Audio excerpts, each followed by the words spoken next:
Let's do some drywall.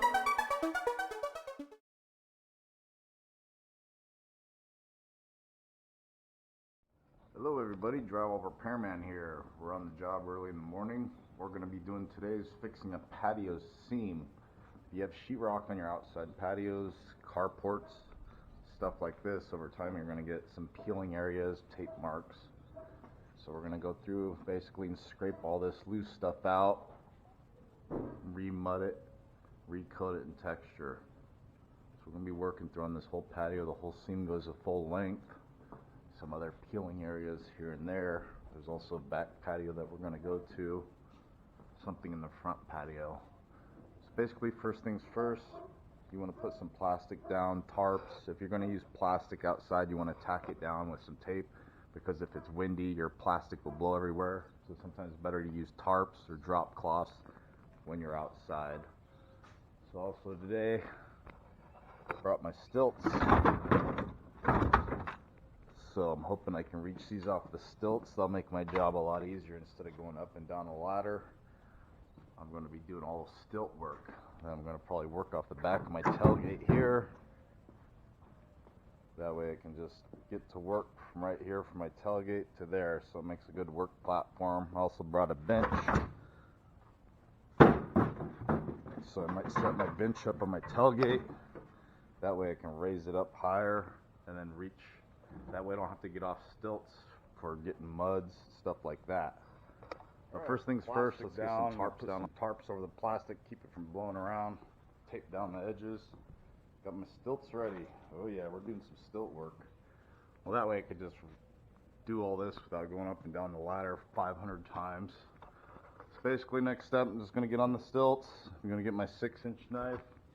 Start scraping all these tape seams, all the loose stuff. Just scrape all that off. That's why we went the tarps down, because there's going to be a lot of scrape out, peeling areas.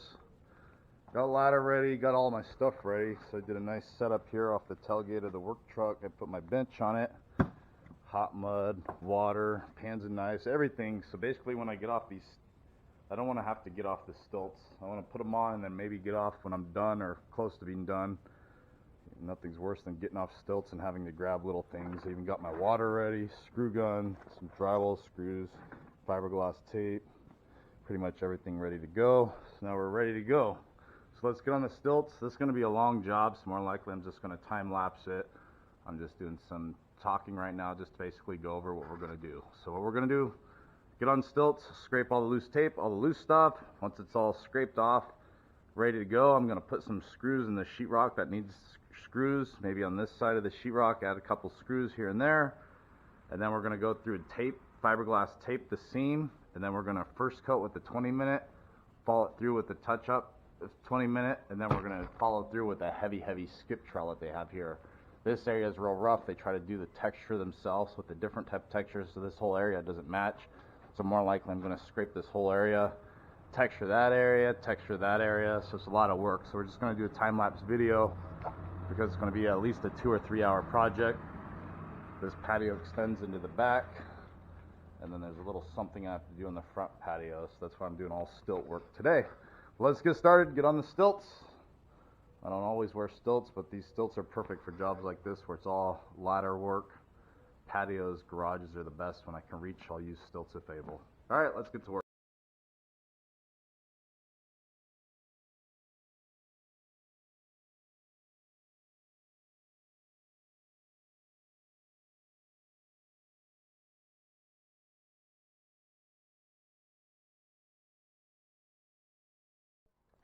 Once you get everything straight really good, double check with your 6-inch knife, get any rough stuff out there. Go past your area. I like to use spray glue on the old dusty ceilings. It helps the tape stick. This tape, fiberglass is naturally sticky, but it's not that sticky. It likes to stick to new sheetrock. Dusty sheetrock like this, I like to add a little spray glue. This is an optional product. This is good stuff to have. But always do your repairs in fiberglass. Go ahead and go through.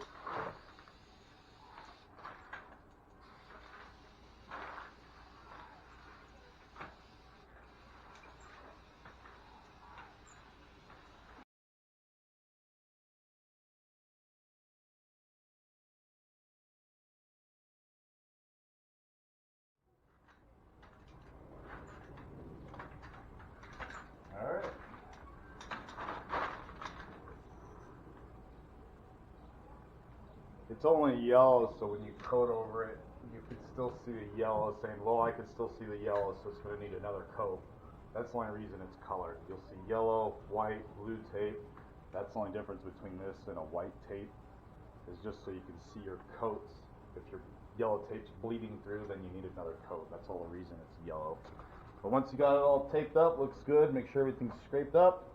Now you're ready for first coat. First coat, if you're just a newbie drywall, you would just use a joint compound. Since I have to finish the jobs all in one trip, I'm going to use a hot mud. That's why I got everything set up over here on the truck so I don't have to get off stilts. Mix and go, mix and go. So that's what we're going to do here. So make sure, double check everything, make sure everything's taped up. I also like to keep my tape next to me just in case I missed a spot while I'm mudding. I can hurry up and tape it and I don't have to stop what I'm doing to go grab the fiberglass tape. So looks good, everything's ready. Let's get to first coating.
Edge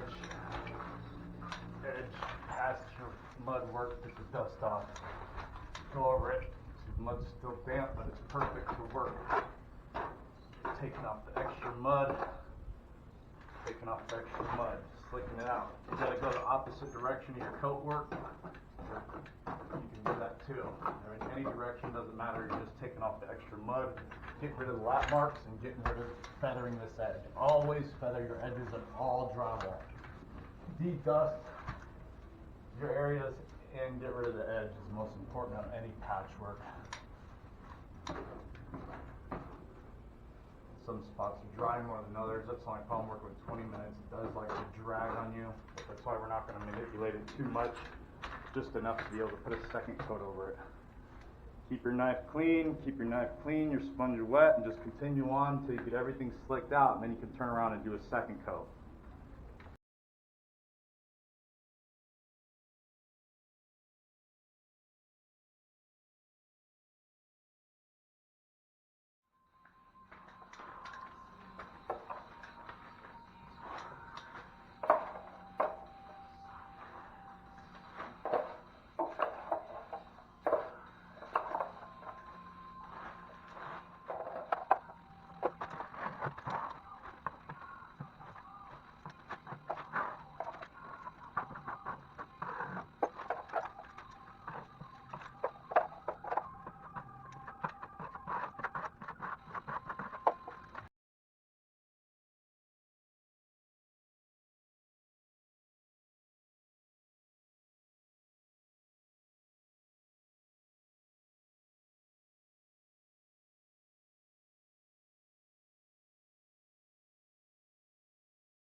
Alright, since I used a hot mud, once it starts setting up, I used 20 minutes, still damp, but it's setting up. Now we're going to slick out the edges, basically go over everything with a 6-inch knife. This is called a slick out technique. This is used with hot muds only. You could try to use it with joint compounds. With joint compounds, you usually just sand after they dry. So get the area wet, damp wet sponge, nice 6-inch knife and just take out the areas. You're not trying to make it perfect because this is the first coat, so more likely you're just trying to get the lap marks off, get rid of the edges where the mud meets the existing drywall, and just take off the extra mud. I'm not going crazy with it. You go too overboard with it, you'll start getting drags. And just more likely it's like a wet sanding technique, I guess you can call it. Slick wet technique. Get rid of the lap marks, any heavy areas, taking the extra mud off. I have videos on my channel just on this slick out technique. This is done with all hot mud. Continue on all your first coat, get everything all slicked out, just keep trucking along here. Also take it past your mud work to get the dust off the old drywall, so when we go to texture, it gives it a better bond if you get that dust off, the dust. Old patios like this definitely have a lot of dust on old sheetrock. So this is just slicking out. Once we do the second coat, we're going to also follow through and do this slick out technique. So you do this in between every coat. You don't sand hot mud. You only sand joint compounds. Hot mud shouldn't be sanded. They should be slicked out as they're starting to set up.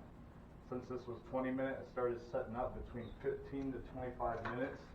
Sometimes it takes a little longer to set up if you put a coat over painted, glossy paints. It takes longer to set up. But always keep an eye on it. Don't let it fully dry. If it fully dries, you're going to have to scrape down your lap marks. But get everything slicked out, make it look good. De-dust all around your work areas, and then we're just going to follow through with a tight second coat. This first coat's pretty good, so the second coat's just going to be a tight coat, just to fill in all the deep areas. Like I said, if you don't mud all the time, just use a joint compound. Joint compounds, if you do make a mistake with a joint compound, you can at least sand away your mistakes. Always dip your sponge once you get your knife dirty. Keep your knife clean. Keep your sponge clean and damp. This takes a lot of water, so it's going to soak up a lot of water when you're de-dusting the old drywall around the edges. Keep your sponge clean, damp.